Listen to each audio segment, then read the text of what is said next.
What's up everyone and welcome back to the UFC News Hub. There's some heartbreaking news emerging from Cameroon involving former UFC star Francis Ngannou. According to reports from local media, Ngannou was allegedly involved in a serious motorcycle accident during Easter weekend. The crash has shaken the local community, and what makes the story even more devastating is that it reportedly resulted in the death of a young 17-year-old girl. While the full details of the incident haven't been made public yet, what's been shared so far paints a very painful picture. It's said that after the collision, the young woman was rushed to the hospital with multiple fractures and in need of immediate surgery. The doctors did everything they could to save her, but sadly, her injuries were too severe. She didn't make it. Reports claim that Francis Ngannou did cover all the medical expenses in an effort to help, but despite that, nothing could save her life, the outlet said. Now, the local response has been intense. Residents in Cameroon, especially in the city of Yaoundé, are demanding justice. There are even protests starting to form, with people calling on the authorities to launch an investigation and potentially file charges against Ngannou. Locals are heartbroken and want answers, some protesters reportedly said. At the moment, it's only local Cameroonian news platforms covering the story, and it hasn't been picked up by major international outlets yet. So while it's important to wait for official confirmations, the signs are pointing toward this being a very real and tragic event. Adding weight to the story is the fact that during Easter weekend, Francis himself posted a photo on Instagram showing he was in Cameroon at the time. That post now has several comments from Cameroonian users referencing the incident, adding to the belief that the accident truly did happen. This comes at a deeply emotional time for Ngannou. Not long ago, he shared with the world the devastating loss of his infant son. He just lost his baby, and now this. One fan wrote in shock. It's been a very tough stretch for him personally. Our hearts go out to the young girl's family, to the entire community grieving her loss, and to Francis Ngannou as well. This is a tragic situation all around, and while the facts continue to develop, it's a sobering reminder of how fragile life can be. At the start of this year, Khabib Nurmagomedov made headlines when he was kicked off a flight after refusing to give up his emergency exit row seat. The MMA world was quick to defend him, and Dana White ripped Frontier Airlines for the way they treated the Hall of Famer. Dana White said,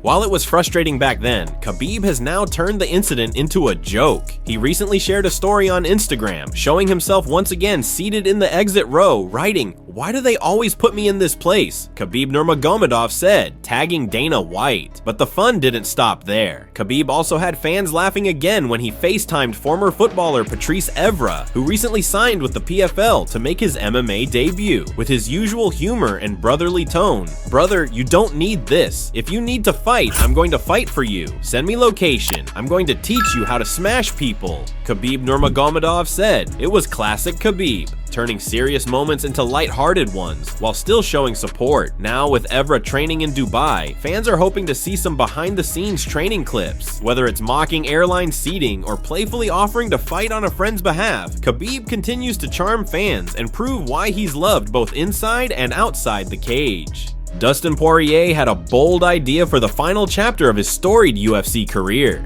Before it was officially announced that he would face Max Holloway in his last fight, Poirier wanted to go out in a blaze of glory with a one-night, four-man tournament. He envisioned himself, Justin Gaethje, Dan Hooker, and Max Holloway battling it out in a single night, like the early Raw days of MMA. Poirier felt that this kind of throwback would not only honor the sport's origins, but also give fans something unforgettable. However, when he pitched the idea to Dana White, things didn't go as he hoped. "Me and Dana sat down in his office and talked about it," Dustin Poirier said, "but he thought I was talking about a month's tournament where the guys fight each other, and then a few months later they fight again. But I was talking about a one-night tournament." Poirier was genuinely excited about the idea, but Dana White quickly shut it down. "He told me nobody would sanction that," Poirier explained. "He wasn't ready to let the idea go so easily though. I'd totally be down to do a 10-minute first round if they wouldn't allow one night 5 rounds each fight or a one-night tournament 3 rounds each fight," Poirier added. "There would be too many MMA rounds in one night for a guy. I thought it'd be a cool idea. Even though the plan was scrapped, fans appreciated the ambition, a one-night tournament in the modern UFC. UFC. It would have been legendary, but regulation and safety protocols make such dreams nearly impossible now. Instead, Poirier will go toe-to-toe with Max Holloway for what is now confirmed to be his farewell fight. And the fight isn't the only big news in the Poirier household. Just after the announcement, Dustin and his wife took to Instagram with heartwarming news. They're expecting a baby this December. It's a beautiful chapter ahead for the former interim champ, both in and out of the octagon. The matchup between Poirier and Holloway has already stirred plenty of buzz, especially from UFC figures like Chael Sonnen. On the latest episode of the Good Guy, Bad Guy show with Daniel Cormier, Sonnen shared his thoughts about the significance of Poirier's final fight. "It's whatever people see last," Chael said. "If Adesanya and Pereira think that everybody's keeping track, no they're not. It's whatever they saw last. Whoever whipped the other one last. If I'd had to take a guy on 5 times, I'll let him have the first 4. I can have the last one. The last one's the one that matters," Sonnen emphasized. And that's exactly what's at stake here for Dustin Poirier. He's stepping into the cage one final time, in front of his hometown fans, not just to win, but to leave a legacy. It's a shot at going out on top, with the crowd behind him and a career's worth of heart and grit on full display. The moment is massive. Everything he's done, every war he's fought, every scar he's earned leads to this. This isn't just a fight, it's a send-off, and the MMA world will be watching closely.